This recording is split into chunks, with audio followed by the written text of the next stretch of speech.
அனைவருக்கும் வணக்கம். புதிய தமிழகம் கட்சியினுடைய 7வது மாநில மாநாடு 2026ஆம் ஆண்டு ஜனவரி 7ஆம் தேதி அன்று மதுரையிலே நடைபெற இருக்கிறது. இந்த மாநாட்டில் 2026 சட்டமன்ற தேர்தல் உட்பட பல்வேறு முக்கியமான அம்சங்கள் குறித்தான தீர்மானங்கள் நிறைவேற்றப்படும். மேலும் இந்த மாநாட்டில் கலந்து கொள்வதற்கு சர்வதேச அளவிலான மனித உரிமை ஆர்வலர்கள் மற்றும் இந்திய அளவிலான சமூக ஆர்வலர்கள் இதில் கலந்து கொள்ளவிருக்கிறார்கள். யார் யார் என்ற பெயர் விவரம் பின்னர் அறிவிக்கப்படும். கடந்த ஜூலை 27ஆம் தேதி அன்று தூத்துக்குடி மாவட்டம் ஆறுமுகமங்கலத்தை சேர்ந்த கவின் என்ற மென்பொறியாளர் நெல்லையில் கொடூரமாக படுகொலை செய்யப்பட்டார். ஏறக்குறைய அந்த நிகழ்வு நடந்து ஒரு மாதமாகிறது. இந்த சம்பவத்தை கண்டித்து ஏற்கனவே புதிய தமிழகம் கட்சியின் சார்பாக நாங்கள் ஆகஸ்ட் மாதம் 17ஆம் தேதி திருச்சியில் ஆர்ப்பாட்டம் நடத்தியிருக்கிறோம். மிக முக்கியமாக இந்த ஆணவ கொலைகளை தடுப்பதற்கு மாநில அரசு உடனடியாக ஒரு சட்டத்தை இயற்ற வேண்டும். அதன் மூலமாக இந்த ஆணவ கொலைகள் தடுக்கப்படுவதோடு மட்டுமின்றி அந்த கொலையிலே ஈடுபடக்கூடியவர்கள் யாராக இருந்தாலும் அவர்கள் தண்டிக்கப்படுவதற்கான சரத்துக்களும் உள்ளடக்கிய சிறப்பு அம்சங்களோடு அந்த சட்டம் இயற்றப்பட வேண்டும் என்று வலியுறுத்தி 2வது கட்டமாக தமிழ்நாடெங்கும் அனைத்து மாவட்ட ஆட்சியர் அலுவலகங்கள் முன்பாக செப்டம்பர் மாதம் 17ஆம் தேதி புதிய தமிழகம் கட்சியின் சார்பாக இந்த ஆர்ப்பாட்டம் நடைபெற இருக்கிறது. அதைத் தொடர்ந்து 3வது கட்டமாக ஒன்றிய அளவில் நடைபெறும். அந்த தேதி பின்னர் அறிவிக்கப்படும். அதாவது கடந்த 10-15 வருடங்களுக்கு முன்பு தமிழகத்தில் சிசு கொலைகள், குறிப்பாக பெண் சிசுக்களை கருவிலேயே அளிக்கக்கூடிய மிகப்பெரிய ஒரு சமூக அவலம் நடந்து கொண்டு வந்தது. அது குறித்து பல்வேறு விதமான நடவடிக்கைகள் எடுக்கப்பட்டிருக்கின்றன. குறிப்பாக மருத்துவமனைகளிலேயே அந்த பாலினம் கண்டுபிடிப்பதற்குண்டான அந்த நடவடிக்கையை தடை செய்து இப்பொழுது பெருமளவு அந்த சிசு கொலைகள் தடுக்கப்பட்டிருக்கின்றன. எனவே அதே போன்று ஒரு கடுமையான வலிமையான இந்த ஆணவ கொலைகள் நடப்பதை தடுப்பதற்குண்டான சட்டம் இயற்றப்படுமேயானால் அது பெருமளவு அந்த ஆணவ கொலைகளை தடுத்திடும். அதே போன்று பள்ளிகள், கல்லூரிகள், பல்கலைக்கழகங்களில் இந்த ஆணவ கொலைகளுக்கு எதிரான அல்லது அது குறித்த விழிப்புணர்வு பிரச்சாரம் மட்டுமல்ல, அதில் ஒரு பாடத்தை கூட சேர்த்தால் தவறில்லை என்பதுதான் எங்களுடைய கருத்தாகும். நான் கடந்த 3 மாத காலமாக தமிழகத்தினுடைய பல்வேறு கிராமங்களுக்கு சுற்றுப்பிரயாணம் மேற்கொண்டு வருகிறேன். இன்று கூட தூத்துக்குடி மாவட்டம் விளாத்திகுளம் பகுதியில், நாளைக்கு கைத்தாறு பகுதியில், அதற்கு பிறகு விருதுநகர் மாவட்டம் சாத்தூர் பகுதியில் சுற்றுப்பிரயாணம் மேற்கொள்ளவிருக்கிறேன். இந்த கிராமங்களுக்கு செல்லுகின்ற பொழுது கிராமங்களுடைய அவல நிலை மிகவும் கவலைக்குரியதாக இருக்கிறது. குறிப்பாக ஏழை எளிய அடித்தள மக்கள் வாழக்கூடிய பகுதிகளில் இன்னும் குடிநீர் வசதிகள் பெரும்பாலான கிராமங்களில் நிறைவேற்றப்படவில்லை. சாக்கடை வசதிகள் இருப்பதில்லை, தெருவிளக்குகள் இருப்பதில்லை. எண்ணற்ற கிராமங்களில் கடந்த 10 தினங்களுக்கு முன்பு மதுரை மாவட்டம் சோழவந்தான் சட்டமன்ற தொகுதிக்கு உட்பட்ட அலங்காநல்லூர் மற்றும் வாடிப்பட்டி ஒன்றியங்களிலே சுற்றுப்பிரயாணம் மேற்கொண்டேன். எண்ணற்ற கிராமங்களிலே இன்னும் இந்த மக்களுக்கு ஒரு வீட்டு மனை கூட கிடையாது. அதாவது 3 சென்ட் நிலத்தில் கட்டப்பட்ட வீட்டில் 12 குடும்பங்கள் வாழக்கூடிய அவல்நிலை இருக்கிறது. இதையெல்லாம் கவனிக்காமல் எப்படி இருக்கிறார்கள், ஆட்சி செய்கிறார்கள் என்று ஒரு மிகப்பெரிய கேள்வி எழுகிறது. எனவே இதையெல்லாம் உடனடியாக சரி செய்ய வேண்டும். குறைந்த அந்த நாட்டினுடைய பிரஜைகள், இந்திய குடிமக்கள், தமிழ்நாட்டு மக்கள், தமிழர்கள் என்று சொல்வதற்கு குறைந்தபட்சம் ஒரு 3 சென்ட் வீட்டு மனை கூட மக்களுக்கு சொந்தமில்லை என்பது மிகவும் கவலைக்குரியதாக இருக்கிறது. மேலும் இந்த 100 நாள் வேலை கடந்த 20 வருடங்களுக்கு 25 வருடங்களுக்கு மேலாக இந்தியா முழுமைக்கும் அமலாக இருக்கிறது. ஆனால் இப்பொழுது அந்த 100 நாள் வேலை கொடுப்பதற்கே லஞ்சம் கொடுக்கக்கூடிய அளவுக்கு பல ஒன்றியங்களில், ஸ்ரீவைகுண்டம் ஒன்றியம், அதே போல் கருங்குளம் ஒன்றியம், மானூர் பகுதியில், அதே போல் சங்கரங்கோயில் ஒன்றியத்தில், அதே போல் வாசன ஒன்றியத்தில் என்று பல பகுதிகளில் அந்த மக்களுக்கு இந்த மாதிரி மறைமுகமாக அவர்களுக்கு அழுத்தம் கொடுக்கிறார்கள். அதே போல் அதை எல்லா கிராமங்களுக்கும் வீடுதோறும் குடிநீர் கொடுக்க வேண்டும் என்பது மத்திய அரசினுடைய திட்டம். ஆனால் பல பகுதிகளுக்கு அந்த திட்டமே போய் சேரவில்லை என்பதை நாங்கள் கண்கூட பார்க்கிறோம். எனவே இந்த 100 நாள் வேலை அதுதான் இன்று வரையிலும் கிராமங்களிலே மக்களுடைய வாழ்வாதாரத்துக்கான மிக முக்கியமான பணியாக இருக்கிறது. ஆனால் அந்த 100 நாள் வேலையை கொடுக்காமல் அந்த மாதத்துக்கு 2 நாள் 3 நாள் 4 நாள் மட்டுமே வேலை கொடுக்கிறார்கள். அதனால் பல ஏழை எளிய மக்கள் மிகப்பெரிய பாதிப்புக்கு ஆளாகிறார்கள். எனவே இந்த 100 நாள் வேலைகள் கொடுக்காமல் இருப்பதற்கு என்ன காரணம் என்பதை ஆய்வு செய்து உடனடியாக மாநில அரசு அது நடவடிக்கை எடுத்து எல்லா கிராமங்களும் 100 நாள் வேலையை முறையாக அமலாக்கணும் என்று கேட்டுக்கொள்கிறேன்.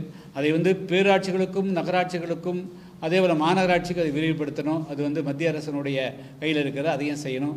எனவே இது தேவைப்பட்டால் இந்த மாதிரி 100 நாள் வேலையில் குளறுபடிகள், வேலை கொடுக்காமல் இருப்பது, அதேபோல் இதுக்கு லஞ்சம் கேட்பது, ஒருவருக்கு வேலை கொடுத்து விட்டு அந்த சம்பளத்தை 2 பேர் பகிர்ந்து கொள்ளுங்கள் என்று சொல்லக்கூடிய பல முறைகேடுகள் நடைபெறுகிறது. இது தேவைப்பட்டால் புதிய தமிழகம் கட்சியின் சார்பாக அதுக்கு ஒரு போராட்டத்தை தனியாக நடத்த வேண்டியிருக்கும். அது நாங்கள் ஒரு 15 நாள் 1 மாத காலம் அவகாசம் கொடுக்குறோம். மாநில அரசு இதை சரி செய்யவில்லை என்று சொன்னால் அதற்கு நாங்கள் போராட்டம் நடத்துவோம். மேலும் தமிழ்நாட்டில் அதாவது ஊராட்சிகள், பேராட்சிகள், நகராட்சி, மாநகராட்சி மட்டுமின்றி ஆரம்ப பள்ளிகள், அதே போல் மத்திய இடைநிலைப் பள்ளிகள், உயர்நிலைப்பள்ளி உட்பட பள்ளிகள், கல்லூரிகளில் பல வருடங்களாக நிரந்தரமே இல்லாமல் துப்புரவு பணியில் மிக மிக குறைந்த சம்பளத்திற்கு எண்ணற்ற தொழிலாளர்கள் பணியாற்றி வருகிறார்கள். அவர்கள் பல்வேறு எல்லோருமே ஒரே சமுதாயத்தை சார்ந்தவர்களாக இல்லை, பல்வேறு சமுதாயத்தை சார்ந்தவர்களாக இருக்கிறார்கள். இது அதே போல் விடுதிகள், மாணவர் விடுதிகளில், ஆனால் அவர்களுக்கெல்லாம் ஒரு நிரந்தரமான பணியோ அல்லது அவர்களுக்கு ஒரு கௌரவமான வாழ்வாதாரத்துக்கு உண்டான சம்பளமோ கிடைப்பதில்லை. இப்பொழுது சென்னை மாநகராட்சி தூய்மை பணியாளர்கள் ஏறக்குறைய 1 மாத காலத்துக்கு மேலாக தங்களுடைய பணியை நிரந்தரம் செய்ய சொல்லி வலியுறுத்தி வருகிறார்கள். அதைத் தொடர்ந்து மதுரை, நெல்லை, கோவை போன்ற பகுதிகளிலும் அந்த கோரிக்கைகள் எழுந்து வருகிறது. சமூக நீதி என்பது முதல்ல வாழ்வாதாரம் தான் மிக முக்கியம். அந்த வகையில் சமூகத்தினுடைய கடைக்கோடு இருக்கக்கூடிய அந்த பணியில் இருக்கக்கூடியவர்களுக்கு உண்டான பணி நிரந்தரத்தை மாநில அரசு உறுதிப்படுத்தணும். அதே போல் அவருடைய வாழ்வாதாரத்துக்கான குறைந்தபட்ச சம்பளத்தை கொடுக்க வேண்டும் என்பது என்னுடைய வேண்டுகோளாகும். இதில் இந்த நேரத்தில் அந்த தொழிலாளர்களுடைய போராட்டங்கள், அதாவது உச்சகட்டமாக இருக்கிற போது சில அமைப்பை சார்ந்தவர்கள் அது அந்த பணிகளை நிரந்தரம் செய்ய வேண்டியதில்லை என்றெல்லாம் சொல்லுகிறார்கள். இதெல்லாம் பட்டுக்கோட்டைக்கு வெளியே கேட்டால் கொட்டைப்பாக்கு விலை என்ன என்று சொல்வதைப் போல இவர்களெல்லாம் அது சமூகத்துக்கு துரோகம் செய்யக்கூடிய வகையில் சில பேருடைய அறிக்கைகள் அமைந்திருக்கிறது. அதெல்லாம் கண்டனத்துக்கு உரியது. அடுத்து மத்திய அரசு ஒரு சட்டத்தை கொண்டு வந்திருக்கிறார்கள். அதாவது நாடாளுமன்றத்தில் அண்மையில், அதாவது பதவியில் இருக்கின்ற போது, அது பிரதமராக இருந்தாலும், மத்திய அமைச்சர்களாக இருந்தாலும், முதலமைச்சர்களாக இருந்தாலும், மாநில அமைச்சர்களாக இருந்தாலும், யார் பதவியில் இருக்கின்ற பொழுது சிறையில் கைது செய்யப்பட்டு 30 நாளுக்கு மேலாக அவர்கள் சிறையில் இருக்கக்கூடிய சூழ்நிலை வந்தால் அவர்களுடைய பதவி தானாக பறிபோய்விடும் என்ற ஒரு சட்டத்தை கொண்டு வந்திருக்கார்கள். இது வரவேற்கணும். ஏன்னா இன்று இந்தியாவெங்கும், அதுவும் குறிப்பாக தமிழ்நாட்டில் ஊழல் மலிந்திருக்கக்கூடிய இந்த வேளையில் இது நிச்சயமாக தங்களை கட்டுப்படுத்துவதற்கு யாருமே இல்லை, கேள்வி கேட்பதற்கு யாருமே இல்லை என்ற அந்த ஒரு மனநிலையை மாற்றி அந்த ஊழல் செய்வதற்கு ஓரளவுக்காவது இதை கட்டுப்படுத்தும் அப்படிங்கிறது எங்களுடைய பார்வை. அதனால் அந்த சட்டம் வந்து சரியானது, அதை வந்து வரவேற்கிறோம். அடுத்தது நீங்கள் ஏதாவது கேள்வி நக்கல்.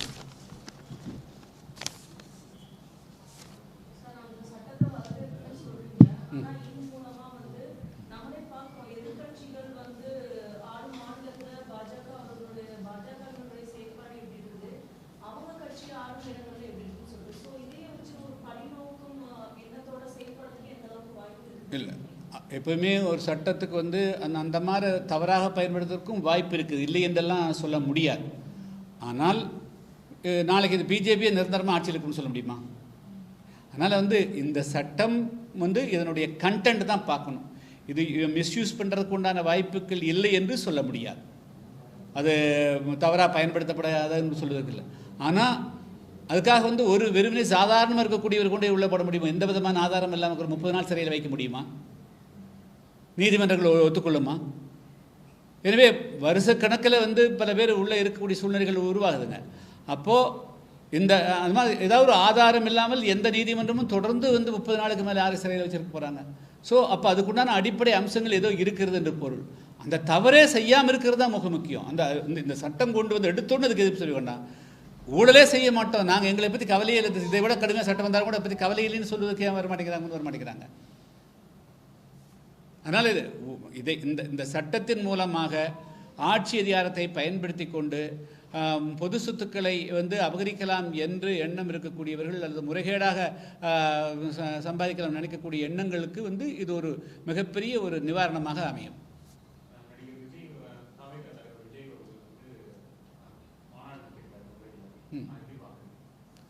மாநாடு வெற்றிகரமாக நடத்திக்கிறாரு, வாழ்த்துக்கள்.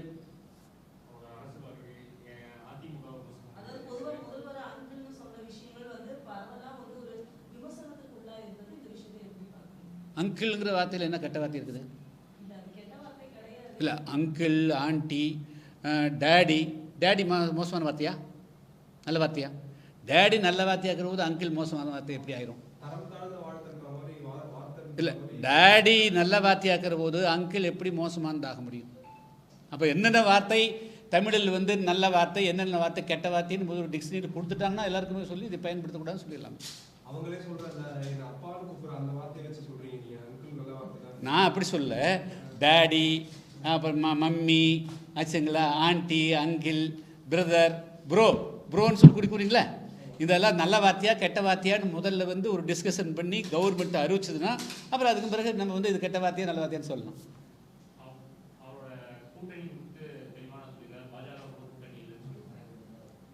இல்லை, கூட்டணி அவருடைய நிலைப்பாட்டை அவர் சொல்லிக்கிறார், அதுக்கு மேலே நாங்கள் சொல்ல. ஆனால் அதில் வந்து ஒரு முக்கியமான அம்சம் வந்து மீண்டும் வந்து ஆட்சியிலே பங்குங்கிறது தொடர்ந்து அவர் வலியுறுத்திட்டு வராரு. இதெல்லாம் இன்னும் நாள் இருக்குது, இதெல்லாம் எப்படிங்கன்னா அப்புறம் பின்னாடி பார்க்க. நாங்கள் கூட்டணியை பற்றி இப்போ சிந்திக்கவே இல்லைங்க. நான் தான் சொன்னேன், 2026ஆம் ஆண்டு ஜனவரி 7ஆம் தேதி அன்று புதிய தமிழகம் கட்சியின் சார்பாக 7வது மாநில மாநாடு மதுரையில் நடக்கிறது. அந்த மாநாட்டில் தான் புதிய தமிழகம் கட்சியினுடைய 2026 சட்டமன்ற தேர்தலுக்கான அரசியல் நிலைப்பாட்டை அறிவிப்போம். அதுக்கு முன்னாடி நாங்கள் வந்து எந்த விதமான அவசரப்படவும் இல்லை, அதுக்குண்டான அவசியம் இப்பொழுது தோன்றவில்லை. இல்லை, அதிமுக கூட்டணி ஒன்று இருக்குதா இல்லை வேறு கூட்டணியை மாறிச்சு? அதிமுக மட்டும் இருந்தால் அது அத்தனை கூட்டணி இருக்குன்னு சொல்லலாம். அதிமுக வேறொரு கூட்டணி இருக்கிற போது அது எப்படி சொல்ல முடியும்? அதிமுக கூட்டணின்னு ஒன்று இருக்குதா அப்போ? இல்லை, கேள்வி, அதிமுக கூட்டணி என்று ஒன்று இருக்கிறதா அப்பொழுது? அப்போ அது வந்து சுச்சுவேஷன் சேஞ்ச் ஆயிருக்கு இல்லைங்களா?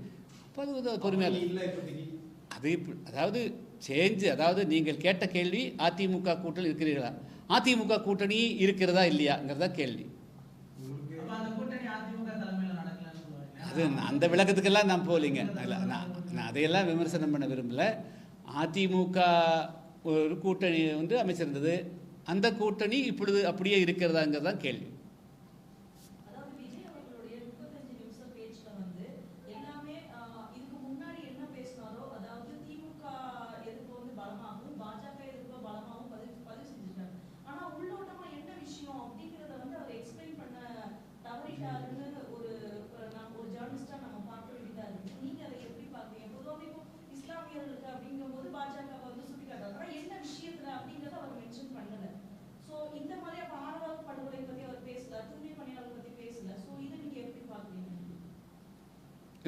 மாநாடு அப்படின்னு சொன்னால் அந்த மாநாட்டில் பல்வேறு விஷயங்கள் குறித்து தெளிவுபடுத்த வேண்டிய பொறுப்பு அந்த கட்சிக்கு இருக்கிறது.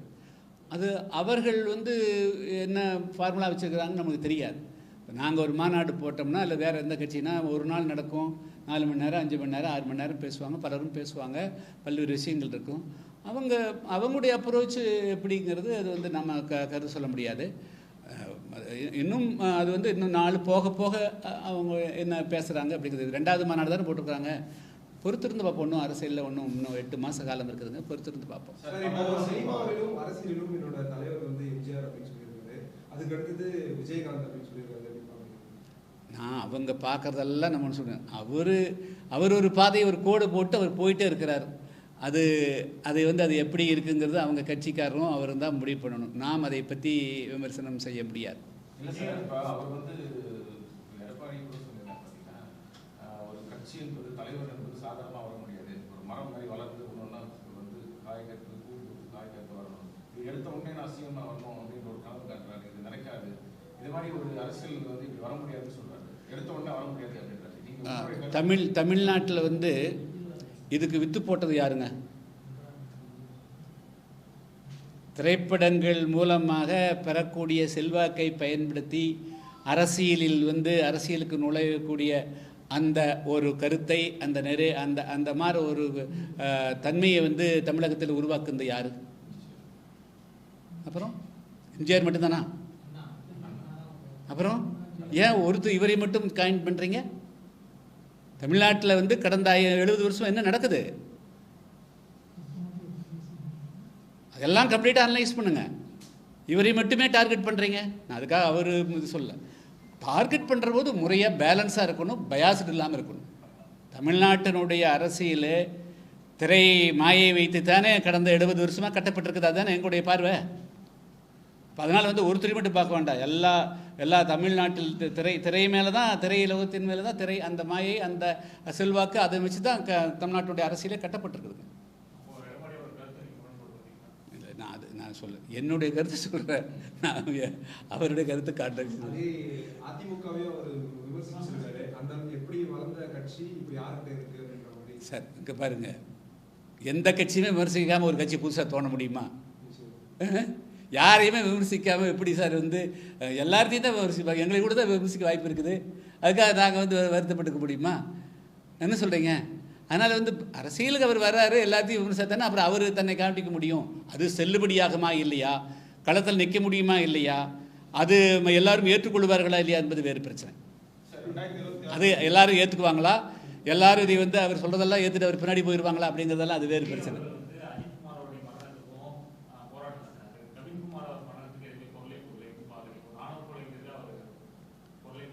அவங்க இன்னும் ஆழமாக தமிழ்நாட்டுடைய அரசியலுக்குள்ளே போகணுங்கிறது தான். மேலோட்டமாக ஒரு 35 நிமிஷம் 40 நிமிஷம் பேசிட்டாலோ அல்லது தீர்மானத்தை நிறைவேற்றிட பத்தாது.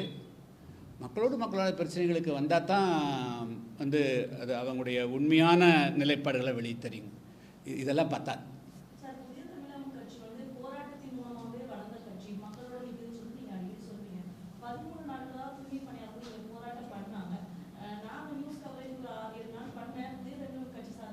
நான் லாஸ்ட் ப்ரெஸ் மீட்டுக்கு முன்னாடி காலையில் 10:30 மணிக்கு ஒரு ப்ரெஸ்ஸும் கூட நீங்கள் வரமாட்டேன்ட்டீங்க.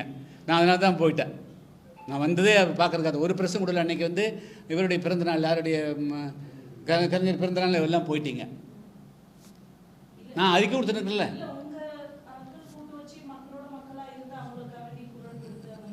இல்லை அதாவது இல்லை அப்படி இல்லை.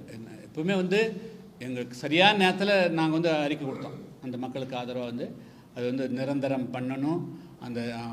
இந்த நேரத்தில் அவங்களுடைய போராட்டத்தை நிறுத்து போகிற வைக்கிற மாதிரி யார் நடவடிக்கை எடுக்கக்கூடாது அப்படிங்கிறது நான் எங்கே நின்று இருந்தாலும் அவங்களுக்காக நான் குரல் கொடுத்துருக்கேன். இல்லை அப்படி இல்லை இல்லை இல்லை அதாவது நாங்கள் அவங்க கூட தான் இருக்கிறோம்.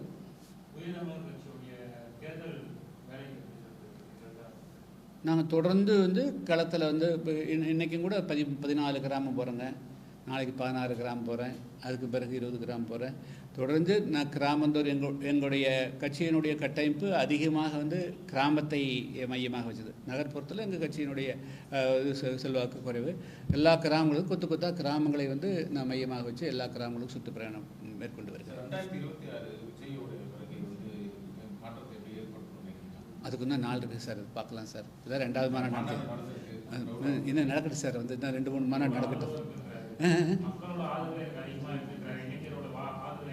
நேற்று நாங்கள் ஒன்று பார்த்தேன், 2.3 கோடி பேர் அவருடைய அதையை பார்க்குறாங்களே. அது என்னது வியூஸ்? என்னது? அவர் ஒன்றுமே இல்லைங்கிறாங்க. ஆனால் 2.3 கோடி பேர் நேற்று சாயந்தரம் 8 மணி வரையிலும் பார்க்குறாங்க. 20 லட்சம் பேர் வந்து 2 மில்லியன் பீப்புள் வந்து அது கருத்து போடுறாங்க. அதெல்லாம் என்ன? What is this? அனலைஸ் பண்ணுங்கள். இல்லை அதான் இல்லை, அதாவது ஒரு சாதாரணமான ஒரு துண்டு இதுதானே, ஒரு நிமிஷம் 2 நிமிஷம் இருக்கக்கூடியது.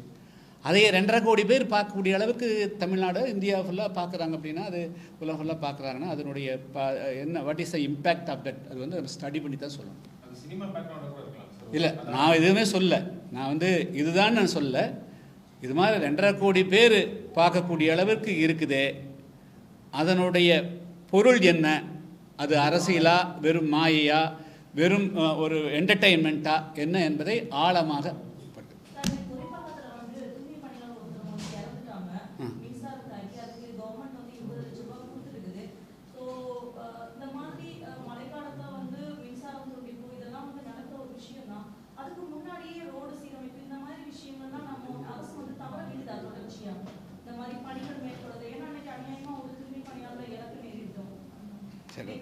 மாநகராட்சி வந்து இன்னும் நல்லா எச்சரிக்கையோடு இருந்து செயல்படணும், அவ்வளோதாங்க.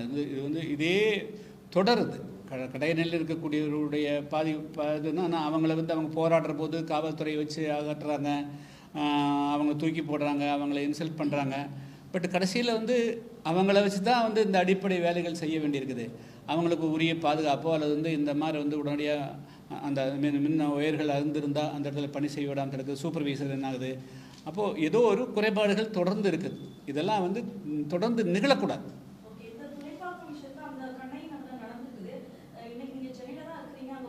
இல்லை, எனக்கு அடுத்த இல்லை எனக்கு ப்ரோக்ராம் வந்து இப்போ 2 மணி ஃப்ளைட்டுங்க. நாங்கள் தேங்க்யூ. வணக்கம். 2 o'clock ஃப்ளைட் ப்ரோக்ராம்ஸ் சொன்னதில்லை இன்னைக்கு. வணக்கம். அடுத்த முறை கொஞ்சம் லைட் கொஞ்சம் எக்ஸ்ட்ரா போட்டீங்கன்னா இன்னும் கொஞ்சம் அழகா காட்டுவோம் உங்களை. அதிகமாகி சரி பவர் போட்டு விடுங்க. சரி